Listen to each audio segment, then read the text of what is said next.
Nós vamos abrir a palavra de Deus no livro de Atos, capítulo 26. Nosso objetivo é continuar a ver a defesa de Paulo perante Agripa e Festo. E nós vamos do verso 12 até o final do capítulo 26. E nós iremos fazer as leituras respectivas à medida que nós prosseguimos com a exposição do texto. Antes, como sempre, vamos lembrar o que é que nós vimos até o capítulo 26, verso 12, para que a continuação faça sentido. Nós vimos que Paulo tinha sido mantido prisioneiro pelo governador Félix, que tinha ouvido a pregação de Paulo, mas procurava um suborno. Ele manteve Paulo preso porque tinha a expectativa de que Paulo subornasse para comprasse a sua liberdade. Félix era conhecido por ser um governante corrupto, fora dos padrões da legalidade e da integridade, e fez jus à sua reputação aqui. Deixou Paulo preso, ele não via razão, na verdade, para mantê-lo, a não ser essa, que ele queria agradar os judeus, fazia parte da política dele como governador da província da Judéia, e também ele queria ganhar dinheiro com Paulo.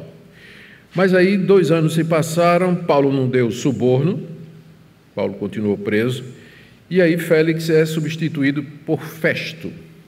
Festo era indicado do imperador, o imperador é quem nomeava esses governadores de província, e aí tirou Félix e trouxe Festo. Quando Festo chegou, a primeira providência foi viajar para Jerusalém para se encontrar com os líderes judeus, para tomar pé de como estavam os negócios na província. Era do melhor interesse dele estar bem com os judeus, uma vez que ele era o governador da província. E quando chegou lá em Jerusalém, os judeus se reuniram, a liderança judaica se reuniu e disse: olha, você tem um prisioneiro aí em Cesareia, que nós queremos que ele seja julgado e morto, porque ele tem cometido vários crimes dignos de morte. Mas quando Festo ouviu Paulo lá em Cesareia, ele percebeu que as acusações eram de natureza religiosa. Paulo não tinha cometido nenhum crime contra o império, mas era, na interpretação de Festo, brigas internas de uma facção dos judeus contra outra, nada mais do que isso. E quando Festo viu que era isso, ele perguntou a Paulo se Paulo não queria ser julgado lá em Jerusalém, porque lá em Jerusalém você tinha o Sinédrio, tinha os sacerdotes, e aí Festo poderia tomar conhecimento do que estava acontecendo, porque ele não entendia nada dessas discussões. Quando Paulo percebeu que ia ser mandado para Jerusalém, e Paulo sabia que havia uma emboscada preparada para matá-lo no caminho, ele usou o seu direito de cidadão romano e disse: eu quero ser julgado por César, porque eu estou vendo que aqui eu não vou ter um julgamento imparcial. E o senhor, é como se ele dissesse, né, o senhor está querendo agradar os judeus, vai me mandar para Jerusalém, só que no meio do caminho eles vão tentar me matar. Festo é obrigado então a manter Paulo preso, aguardando uma oportunidade para enviá-lo para Roma, só que ele não tem a justificativa. Ele precisa mandar, junto com Paulo, uma carta para o imperador dizendo quais são as acusações que pesam contra Paulo, que crimes ele cometeu, para não gastar o tempo do imperador num caso que não tinha embasamento ou fundamento nenhum. E aí, então, que ele recebe a visita do rei Agripa II. O rei Agripa II era neto de Herodes, bisneto de Herodes o Grande, neto daquele Herodes que foi fulminado por Deus ali mesmo em Cesareia por conta da sua arrogância, e ele agora era o rei dos judeus.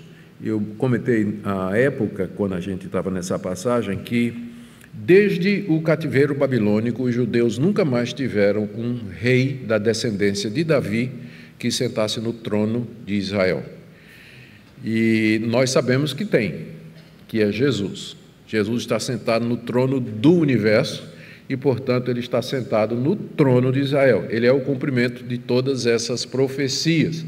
Mas em termos de história, em termos de etnia, não havia sentado em Jerusalém, no trono de Israel, nenhum descendente de Davi desde o cativeiro babilônico.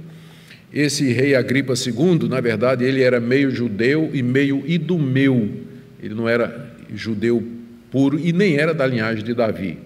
Esses reis eram indicados pelo imperador.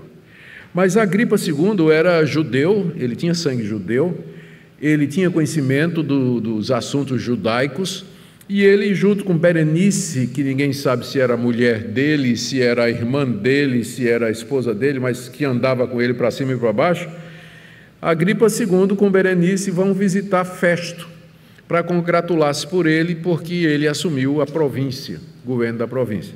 E quando chega lá, passam vários dias, provavelmente para tomarem conhecimento do que estava acontecendo, para alinhar-se em diversos assuntos, e aí, então, Festo tem a ideia de tocar no assunto a respeito de Paulo com Agripa, já que Agripa entendia de assuntos judaicos e poderia dizer, olha, o que está acontecendo é isso, isso e isso, para que Paulo pudesse ser enviado juntamente com uma acusação. Então, é feita uma audiência no dia seguinte, e aí entra o rei Agripa II com Berenice, com toda a pompa. Aí vieram os principais dos judeus, vieram os homens importantes da cidade de Cesareia, que não era uma cidade pequena, sem valor, mas era uma cidade poderosa naquele contexto. E então o rei Agripa II, ele pede que Paulo se defenda, que Paulo explique qual é o caso dele, porque ele estava ali para ouvir a Paulo. E aí Paulo então se defende, ele começa recapitulando a sua vida como fariseu, que ele sempre foi zeloso das coisas dos seus pais, e que não era um judeu qualquer, mas era um judeu de judeus. Ele havia sido inclusive treinado em Jerusalém, ele era fariseu, que era a seita mais severa do judaísmo. E foi aqui que nós paramos, exatamente no momento em que Paulo, na sua defesa, diante do rei Agripa, diante de Festo e diante de toda aquela comitiva, essa foi a audiência com mais gente importante que Paulo teve. Só perdeu quando ele foi para Roma defender-se diante do imperador. Mas aí ele faz a sua defesa e chega no momento em que ele detalha o quanto ele perseguia os cristãos, como prova de que ele era um judeu zeloso. As acusações que eram feitas pelos judeus contra ele não faziam sentido, porque ele era um judeu zeloso. A prova disso é que ele tinha perseguido os cristãos há algum tempo na sua vida. E aí, a partir do verso 12, nós lemos o relato que Paulo faz da sua conversão, como Jesus lhe apareceu no caminho de Damasco. Vamos ler então do verso 12 até o verso 23. Com isso em mente, é bom ler o verso 11, né? Para poder fazer sentido. Ele aqui contando como ele perseguia a igreja. Muitas vezes os castiguei por todas as sinagogas, obrigando-os até a blasfemar. E demasiadamente enfurecido contra eles, eu os perseguia até em cidades estrangeiras. Com isso em mente, estou no verso 12, parti para Damasco, levando autorização dos principais sacerdotes e por eles comissionado.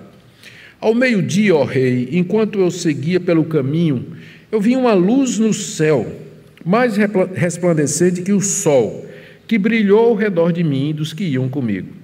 E caindo todos nós por terra, ouvi uma voz que falava em língua hebraica: Saulo, Saulo, por que você me persegue? É duro para você ficar dando coices contra os aguilhões. Então eu perguntei: Senhor, quem é você? Ao que o Senhor respondeu: Eu sou Jesus, a quem você persegue. Mas levante-se e fique em pé. Eu apareci a você para constituí-lo ministro e testemunha, tanto das coisas que você me viu, como daquelas pelas quais ainda lhe aparecerei.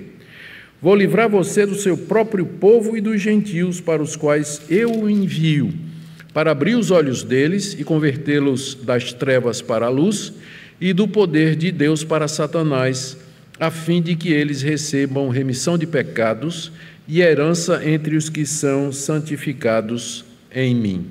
Assim, ó rei Agripa, não fui desobediente à visão celestial, mas anunciei primeiramente aos de Damasco e em Jerusalém, por toda a região da Judéia, e também aos gentios que se arrependessem e se convertessem a Deus, praticando obras dignas de arrependimento. Por causa disso, alguns judeus me prenderam quando eu estava no templo e tentaram me matar. Mas com a ajuda de Deus permaneço até o dia de hoje, dando testemunho tanto a pequenos como a grandes, nada dizendo a não ser o que os profetas e Moisés disseram que ia acontecer. Isto é, que o Cristo devia padecer e, sendo o primeiro da ressurreição dos mortos, anunciaria a luz ao seu próprio povo e aos gentios. Então, tem essa parte aqui da defesa de Paulo, onde ele fala como Cristo lhe apareceu, Cristo comissionou, e tudo o que ele tinha feito a partir daí tinha sido em obediência àquela visão celestial. Então vamos lá por partes, para nós entendermos o que Paulo está dizendo aqui. Ele começa essa parte dizendo que estava a caminho de Damasco, verso 12. Damasco era a capital da Síria, era uma cidade conhecida por ter uma grande comunidade de judeus, e lá havia muitas sinagogas, e aparentemente muitos judeus lá de Damasco haviam crido que Jesus era o Messias. Então era um foco de judeus cristãos. Paulo, sabendo disso, ele obteve autorização da liderança judaica em Jerusalém para ir a Damasco, entrar nas sinagogas de Damasco, descobrir quem era judeu cristão, prender e trazer para Jerusalém, onde eles seriam julgados e provavelmente presos ou alguns até mortos, como aconteceu com Estevão.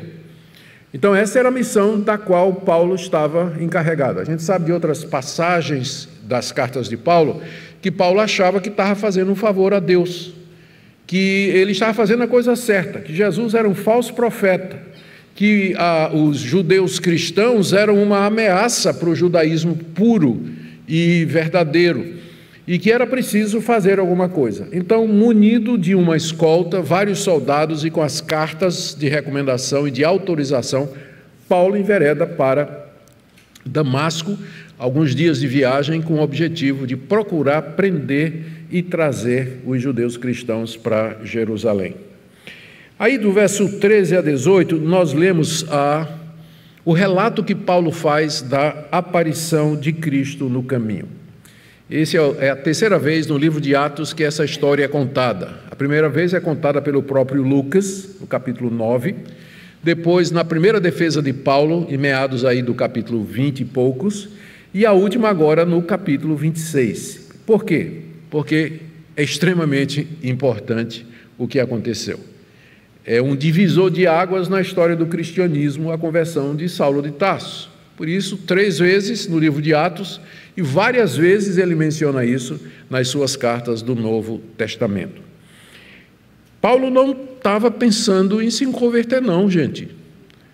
Paulo estava certo de que ele estava certo.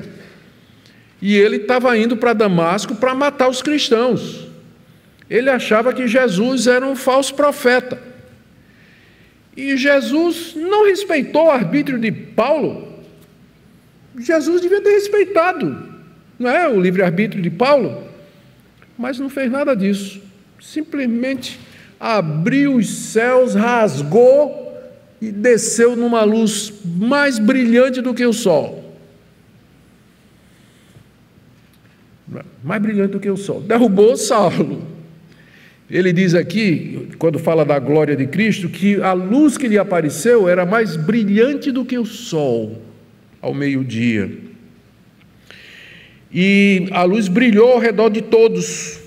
E diz que eles todos caíram por terra e ele ouviu uma voz em hebraico. Agora você sabe por quê. No outro relato é dito que todo mundo ouviu a voz, mas não entendeu. É porque Jesus falou com Paulo em hebraico. Só quem falava hebraico nessa época eram os rabinos, eram os sacerdotes, eram os escribas. Os judeus falavam aramaico, que é uma língua, embora seja do tronco semita, mas é uma língua completamente diferente, como português e italiano. Tem algumas semelhanças, mas se você fala português, você não vai falar italiano, pode reconhecer uma palavrinha ou outra, mas é a distância entre o hebraico e o aramaico. Jesus falou em hebraico com Paulo, e ele ouviu a voz. E quando ele caiu no chão, não tinha escolha, me perdoem, né? A luz, a derrubada no chão, a voz falando do céu em hebraico, e aí a voz, ele diz aqui, o questionamento, ele diz no verso 14, o que é que essa voz perguntou para ele? Disse no verso 14, Saulo, Saulo, por que você me persegue? É duro para você ficar dando coices contra os aguilhões. Aqui a figura usada é daquela guilhoada que do boi que é preso no arado e que o condutor tem um ferrão um aguilhão que vai ferroando o boi para que o boi vá caminhando. Agora, se o boi resolver, sentindo a fisgada, resolver dar coices, é pior, não é? Porque ele vai se ferir mais ainda. Então Jesus disse a Saulo, o que você está fazendo quanto mais você me persegue, pior vai ficar para você. Você vai sentir mais dor, mais sofrimento. Você está indo no caminho errado. Por que você está me perseguindo? Essa sua cruzada contra os cristãos é contra a sua própria alma. E aí, ele se identifica, a voz se identifica, porque Saulo pergunta no verso 15, Senhor, quem é você? Ao que o Senhor lhe respondeu, eu sou Jesus, a quem você persegue. Eu sou Jesus, a quem você persegue. Paulo não estava perseguindo Jesus, Paulo estava perseguindo os cristãos. Só que quando Jesus lhe apareceu e disse isso, Jesus estava dizendo que perseguir os cristãos é a mesma coisa que perseguir a ele. Aqui você tem um relance daquela doutrina que nós temos no Novo Testamento, chamada da união mística ou espiritual dos crentes com Cristo. Estamos unidos ao nosso Senhor, morremos com Ele na cruz, ressuscitamos ao terceiro dia com Ele, e de tal maneira estamos unidos a Ele, que Ele mesmo diz que perseguir os cristãos é perseguir a Ele. E era isso que Paulo, em última análise, estava fazendo. E depois de dizer essas coisas a Saulo, ele diz por que razão havia aparecido a Saulo. Note aqui que não tem assim do tipo, Saulo, abre o coração e me aceita, né? Levanta a mão aí diz que aceita o que eu estou propondo aí. Não tem nada disso. Jesus entrou a cavalo no coração do apóstolo Paulo, derrubou, iluminou e disse, olha, eu apareci a você com esse objetivo aqui. Verso 16, levante-se, fique em pé, eu apareci a você para constituí-lo ministro e testemunha, tanto das coisas que você me viu, como daquelas pelas quais ainda lhe aparecerei. Você vai ser minha testemunha, eu escolhi você para isso, escolhi você para testemunhar da minha ressurreição em todo mundo, em todo lugar. Não somente disso que aconteceu agora, mas também das outras vezes em que eu ainda vou aparecer a você. Foi para isso que eu lhe apareci. Por isso, então, Paulo deveria se levantar. Ainda no verso 17 ele disse, vou livrar você das perseguições dos judeus e dos gentios. No verso 17 e 18, e vou enviar você para pregar aos gentios. E veja o verso 18 como é esclarecedor do processo e do caminho da salvação. Jesus diz a Paulo, eu te levantei, eu te envio aos gentios para abrir os olhos deles e convertê-los das trevas para a luz e do poder de Satanás para Deus, a fim de que eles recebam remissão de pecados e herança entre os que são santificados pela fé em mim. Essa linguagem às vezes é muito comum na Bíblia, em que a ação do instrumento, a ação de Deus é atribuída ao instrumento que ele usa. Quando diz assim, você vai converter os gentios, não é que Paulo vai converter os gentios, mas Paulo vai ser instrumento pelo qual Deus vai converter os gentios. Quando diz assim, Paulo, eu te envio aos gentios para abrir os olhos deles, Paulo não tinha o menor poder para abrir os olhos de ninguém, mas é que Deus, através da pregação de Paulo, haveria de fazer isso. Final de Tiago, quem converter um pecador dos seus pecados, cobrirá os pecados dele e salvará o pecador e cobrirá a multidão de pecados. Perdão, inverti aqui a frase. Mas no final de Tiago está dito, fala assim, olha, quem converteu um pecador? Mas nós não convertemos ninguém, é Deus que através de nós converte. Então é muito popular, aparece com frequência na Bíblia essa atribuição do autor ao instrumento, como se o instrumento fosse o autor da ação. É o caso aqui. Eu estou te enviando para os gentios para que você abra os olhos deles e para que você os converta, para que eles recebam remissão de pecados e herança entre os que são santificados em mim. Aqui está a razão pela qual Deus soberanamente apareceu ao apóstolo Paulo. E não foi somente para salvá-lo, ali foi conversão e comissão. Paulo foi comissionado para ser apóstolo no mesmo evento em que ele foi convertido, em que Deus mudou o coração dele, Cristo lhe apareceu, o iluminou, o esclareceu, aconteceu exatamente ao mesmo tempo. Então, eu sei que algumas pessoas podem dizer assim, mas isso aqui aconteceu com Paulo, né? Porque Paulo era um instrumento especial de Deus. Eu não acho justo a gente falar dessa maneira, dizer que Deus agiu soberanamente na conversão do apóstolo Paulo e não age soberanamente na conversão de mais ninguém, né? E Jonas, né? Deus não respeitou o livre-arbítrio de Jonas. Jonas vai para Nínive, eu vou para Tarsis. Aí Deus diz, tá bom, né? Tem que respeitar o livre-arbítrio. Foi isso que Deus fez? Não, você vai, né? Você vai na barriga do peixe, mas você vai. A vontade de Deus vai prevalece. E ele faz de uma forma que Saulo de Tarso vem humilde, de joelhos, em lágrimas, quebrantado aos pés do Cristo que ele antes perseguia. Quem és tu, Senhor? Quem és tu, Kyrios? Essa é a pergunta que ele já faz aqui. Tudo que Paulo havia feito, ele diz, até agora. Então, voltemos agora ao discurso de Paulo, né? Ele está falando agora para o Festo e para o rei Agripa. Tudo que Paulo tinha feito, depois disso, foi em obediência àquela visão, como ele diz aqui no verso 19. Assim, ó rei Agripa, não fui desobediente à visão celestial. Ele me apareceu, ressurreto dentre os mortos, me comissionou para pregar, para ser testemunha dele, e eu não desobedeci. A partir daquele dia, tudo que eu tenho feito na minha vida é isso aqui, é ser testemunha do Cristo ressurreto, tanto entre os judeus como entre os gentios. Como ele diz aí no verso 20, anunciei primeiramente aos de Damasco e em Jerusalém, por toda a região da Judéia, está falando que pregou aos judeus, e também aos gentios, a mesma mensagem. O que é que Paulo pregou? Que se arrependessem e se convertessem a Deus praticando obras dignas de arrependimento.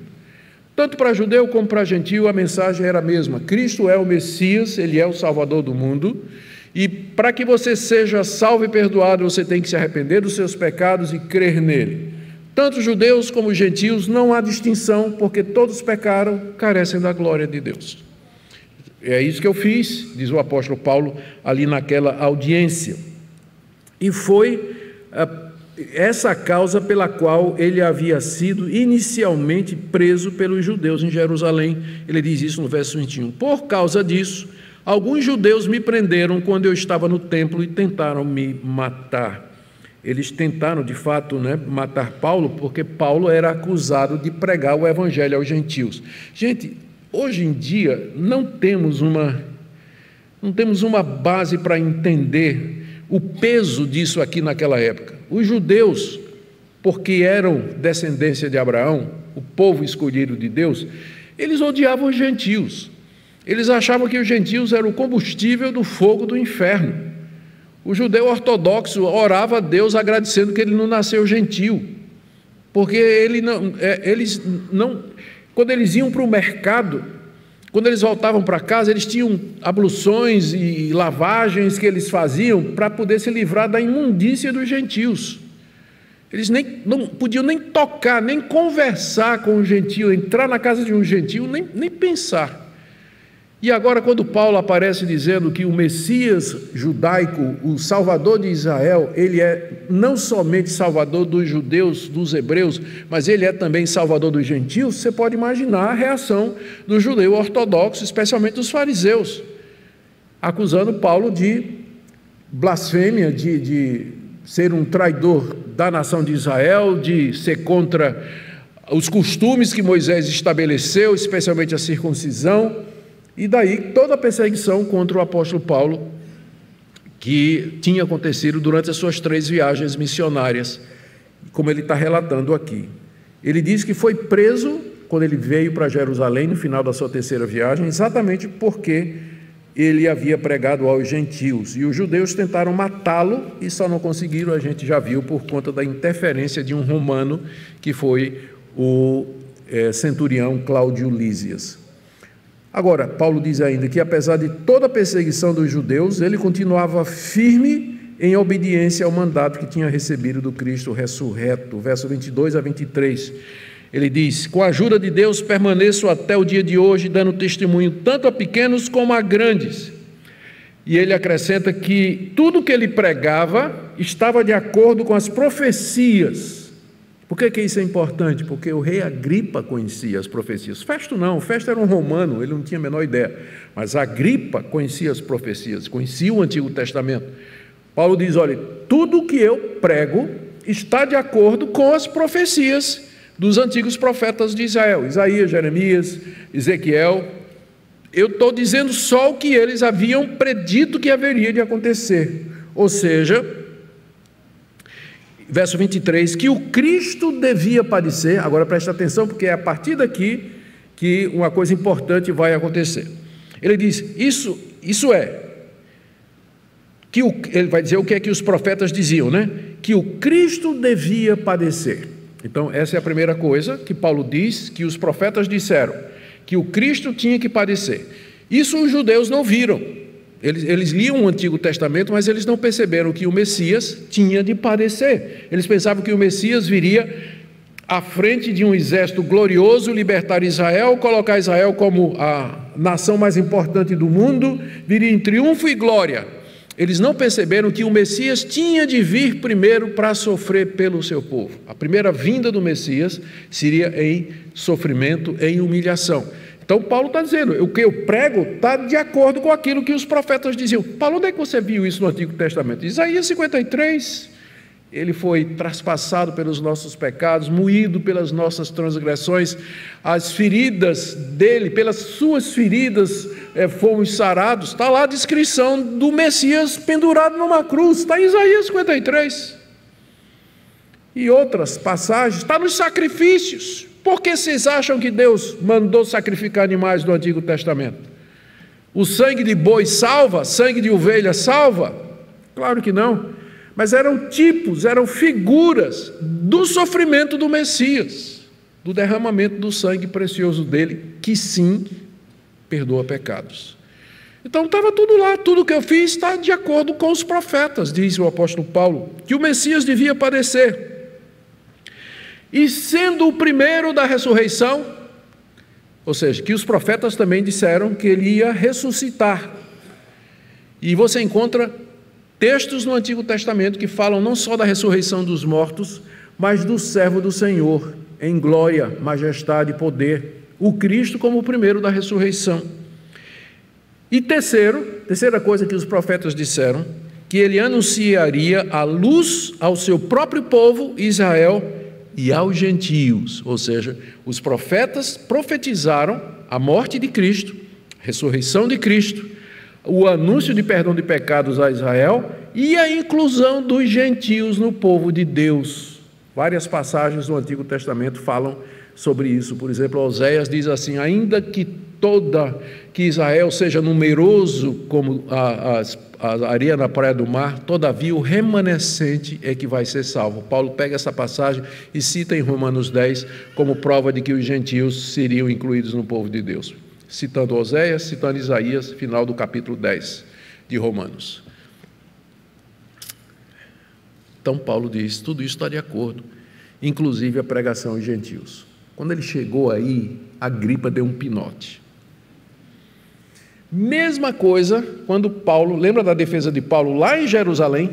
Primeira defesa dele, quando ele foi preso, os judeus queriam matar, Cláudio Lísias chegou com destacamento, tirou Paulo da mão dos judeus e ia subindo as escadarias do castelo de Antônia, onde tinha a guarnição romana, e os judeus querendo matar o apóstolo Paulo. Aí Paulo falou em grego com ele, dizendo: eu posso me defender?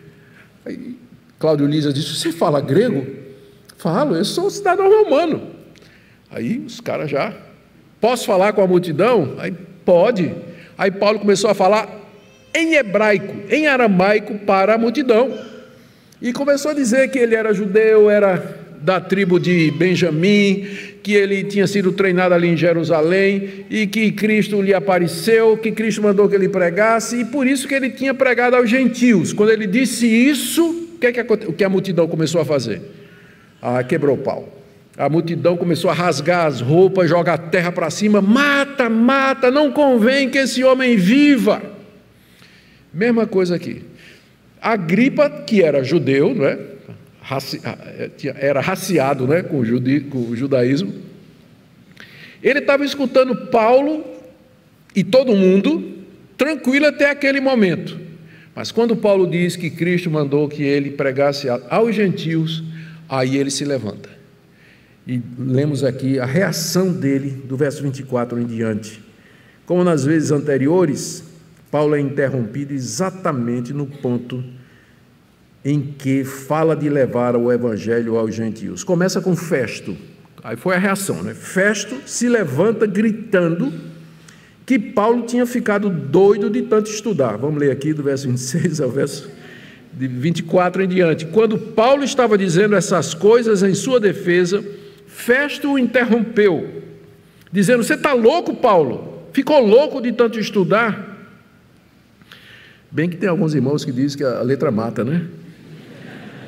Você está louco, Paulo? Ficou doido de tanto estudar? Paulo, porém, respondeu: não estou louco, excelentíssimo Festo, pelo contrário, digo palavras de verdade e de bom senso, porque tudo isso é do conhecimento do rei Agripa, a quem me dirijo com franqueza, pois estou persuadido que nenhuma dessas coisas lhe é oculta, pois nada se passou em algum lugar escondido. Por isso pergunto, aí ele larga Festo de mão e se vira para o rei.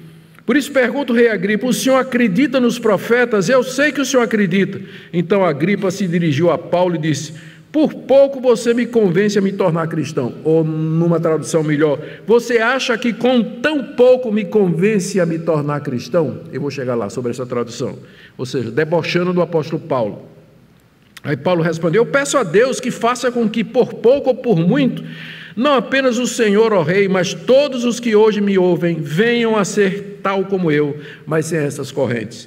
A essa altura levantou-se o rei, também o governador, Berenice, bem como os que estavam assentados com eles, e ao saírem falavam uns com os outros, dizendo: esse homem não fez nada passível de morte ou de prisão. Então Agripa se dirigiu a Festo e disse: esse homem bem podia ser solto se não tivesse apelado para César. Então Paulo chegou nos gentios, aí o que estava tranquilo virou uma tempestade. Primeira reação de Festo: você está louco. Festo sabia que Paulo era um rabino treinado, conhecedor das escrituras de Israel, mas não podia aceitar a salvação dos gentios mediante o Messias judaico. Mas, Augustus, você não disse que ele era romano? Sim, mas lembre que a esposa dele era judia. A esposa de Festo era uma judia que conhecia muito bem o judaísmo, conhecia muito bem as tradições, as profecias, e ela tinha essa influência sobre Festo. E Festo, então, sabia da separação entre judeus e gentios, e quando Paulo começa a defender que os gentios fazem parte do povo judeu, mediante a fé em Cristo Jesus, ele então diz que Paulo ficou doido de tanto estudar, não é? Ele sabia que Paulo era um rabino treinado. E você está louco, Paulo? No original, né, as versões antigas dizem assim: as muitas letras te fazem delirar. Muitas letras. É o que parece para alguns, né? Que quanto mais você estuda, mais você aprende, mais você fica fora da realidade. Mas não é bem isso. Paulo reagiu dizendo para Festo, aí no verso 25: eu não estou louco, excelentíssimo Festo. Pelo contrário, digo palavras de verdade e de bom senso. Ou seja, se você examinar com humildade o que eu estou dizendo, você vai ver que tudo que eu falei até agora faz sentido. São palavras de verdade e de bom senso. Eu não estou, de fato, louco. Para o mundo, gente, é o que parece. O mundo olha para nós e diz: esse pessoal é doido. Quem já viu um morto ressuscitar? Quem já viu perdão de pecados mediante sangue derramado? Quem ouviu falar de um Deus que criou todas as coisas do nada e depois veio à sua própria criação, assumindo Ele mesmo a forma da criatura que Ele fez, a sua imagem e semelhança? Então, para muita gente, para a mente, eu vou dizer assim, para a mente natural, desassistida, o cristianismo é um monte de loucura. Um monte de loucura. E por mais que o cristianismo, através dos séculos, tenha produzido homens de letras, sábios, fundadores de universidades, criadores de orfanatos, gente cuja literatura influenciou o mundo, como o próprio Paulo, ainda assim, para o mundo, nós sempre seremos loucos. Eles sempre vão olhar e vão dizer que nós estamos perdidos nas nossas divagações. Paulo aqui confronta, em seguida, do verso 25 em diante, ele confronta Festo e Agripa, né? Primeiro ele confronta a declaração de Festo, dizendo que ele não estava louco, e em seguida ele se vira para o rei Agripa, que é em quem Paulo está focado. Ele diz no verso 26 que Agripa sabe disso tudo, porque isso não aconteceu escondido, não, mas isso era de domínio público, toda aquela história que Paulo tinha contado. E aí ele diz que tinha certeza que o rei acreditava nos profetas, verso 27. Por isso pergunto, rei Agripa, o senhor acredita nos profetas? Eu sei que o senhor acredita. Já vimos, Agripa era judeu, né? Quase, mas era judeu. E era um judeu praticante, piedoso, a fama dele era essa. E ele conhecia as profecias, e Paulo sabia que ele conhecia, e é aqui que Paulo pega: você conhece as profecias, não conhece, rei? E você acredita nelas, não acredita? Está aí no verso 26. E no verso 27 ele diz assim, no verso 27 ele diz: eu pergunto, rei, se o senhor acredita nos profetas. Sei que o senhor acredita. O próximo passo é a reação de Agripa. Então Agripa se dirigiu a Paulo e diz: por pouco você me convence a me tornar cristão. Essa tradução aqui, ela tem sido disputada, porque às vezes as traduções divergem uma da outra, mas a divergência não muda o sentido. Em vez de dizer, por exemplo, Jesus Cristo, algumas dizem Cristo Jesus. Mesma coisa. Então, em vez de dizer vós, algumas dizem vocês. Também ele faz. Mas, às vezes, existem problemas na interpretação que faz toda a diferença, que é o caso aqui. É o caso. O original é difícil de interpretar. Literalmente, no grego está dizendo assim, Paulo, por pouco, me torno cristão. Está assim. Aí pode ser interpretado da seguinte maneira: você acha que com tão pouco tempo ou com tão poucos argumentos você pode me tornar cristão? E então é um Agripa debochando de Paulo. Quem é que segue essa tradução? NVI, Nova Tradução na Linguagem de Hoje, NVT, são traduções em português que seguem o Agripa debochado.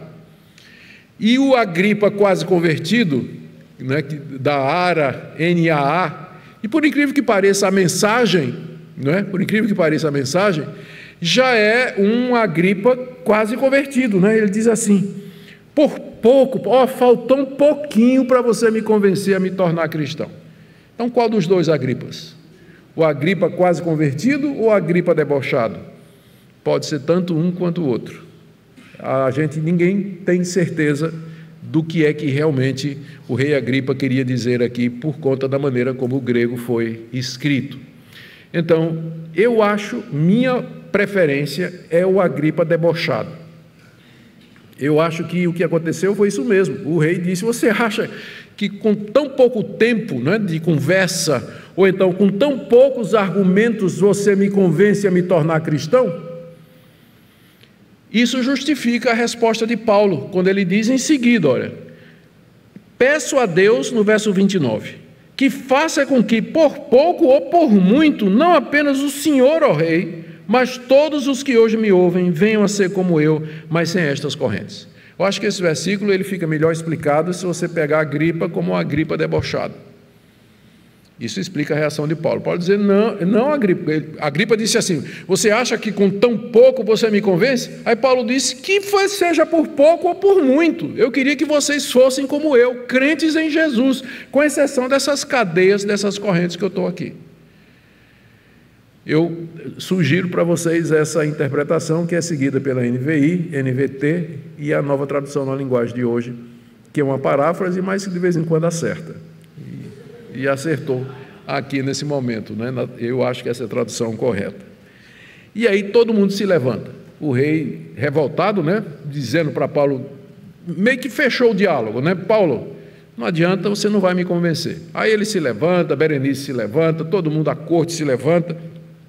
Lemos aí no verso 30, levantou-se o rei Agripa, o governador Festo, Berenice, que era a mulher que sempre andava com ele, bem como os que estavam assentados com ele. E aí todo mundo se levantou e saiu, lembrando lá o que aconteceu no Areópago, né? Quando Paulo estava falando para os epicureus e estoicos, quando falou da ressurreição dos mortos e Cristo como juiz de todos, a audiência se levantou e deixou Paulo falando sozinho. E aqui eles deixaram Paulo falando sozinho também, porque eles não queriam mais ouvir o que Paulo tinha a dizer, a partir do momento que Paulo tinha falado da pregação aos gentios. Depois que todo mundo saiu, aí ficou aquela conversa de corredor, né? Sabe como é, né?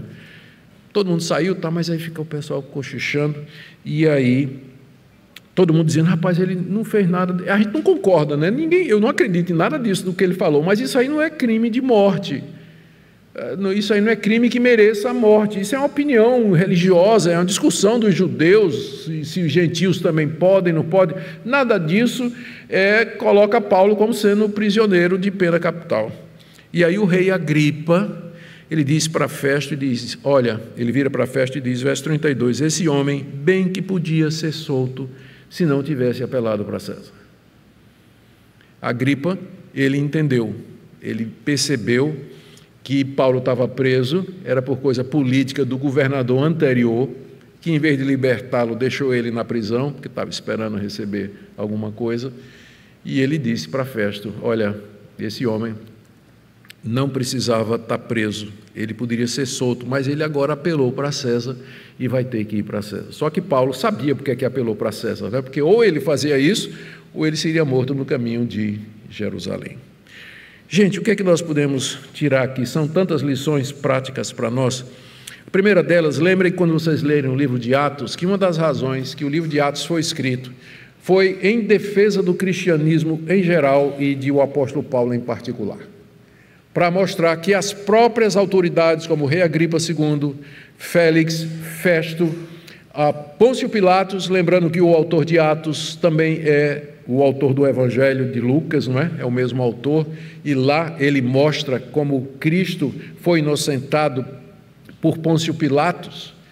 Então, o objetivo de Lucas, tanto com o Evangelho como com o livro de Atos, um dos objetivos é prover uma defesa, uma apologia em favor do cristianismo. Os judeus não eram inimigos do Império Romano.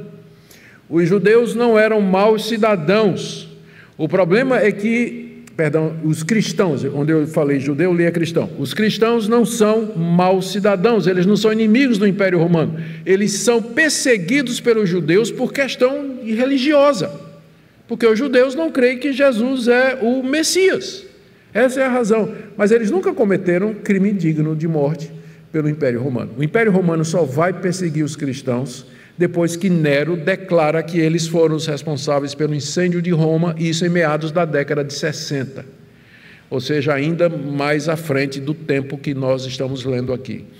Aí sim, os cristãos passaram a ser dignos de morte, porque teriam cometido traição contra o império ao tocar fogo na cidade de Roma, que não tocaram. Todo mundo sabe hoje que foi o próprio Nero que fez isso, né? O próprio Nero que fez isso.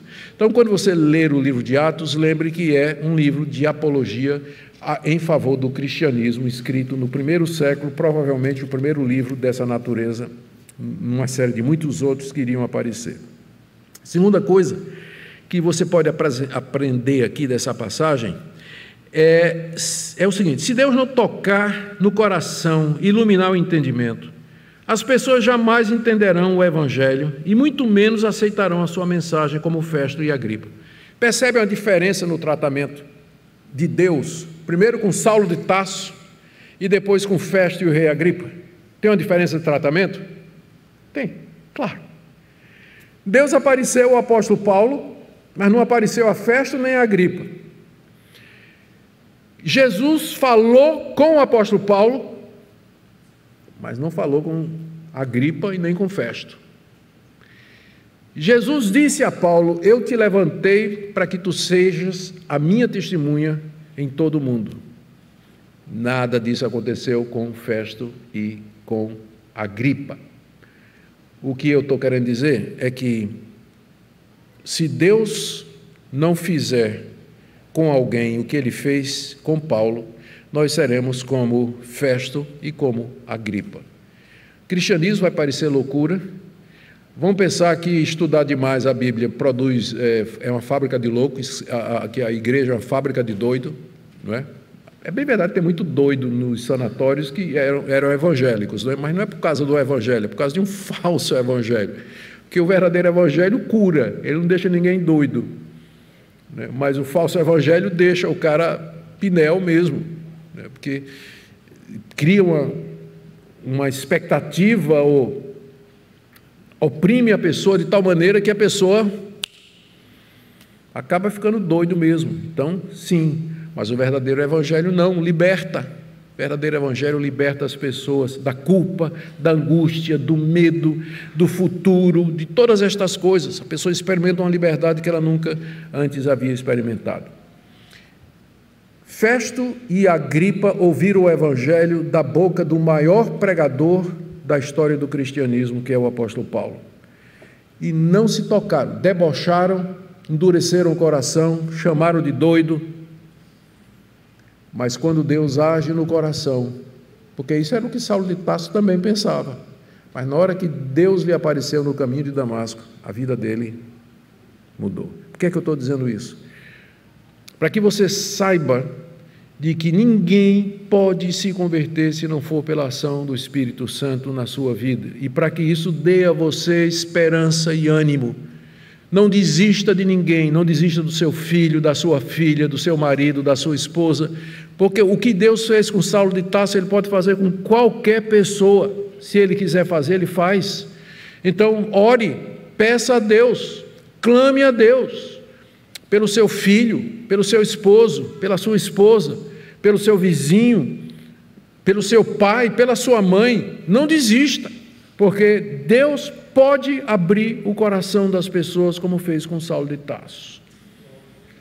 Mas se Ele não fizer, vai ser como Agripa e Festo. Vai ser como Agripa e Festo. Então, toda a nossa dependência está nas mãos, realmente, do nosso Deus. E a última coisa que eu queria dizer é que esse Deus maravilhoso, todo-poderoso, que elaborou esse plano glorioso desde a eternidade, é o Deus que está aqui nessa noite e está pronto a ouvir você, a ouvir o seu clamor, a sua súplica, seu pedido de perdão, de reconciliação. Quem sabe você está fora dos caminhos do Senhor. Esse Deus glorioso, maravilhoso, Ele está disposto a receber você, perdoá-lo agora e para todo sempre. Amém?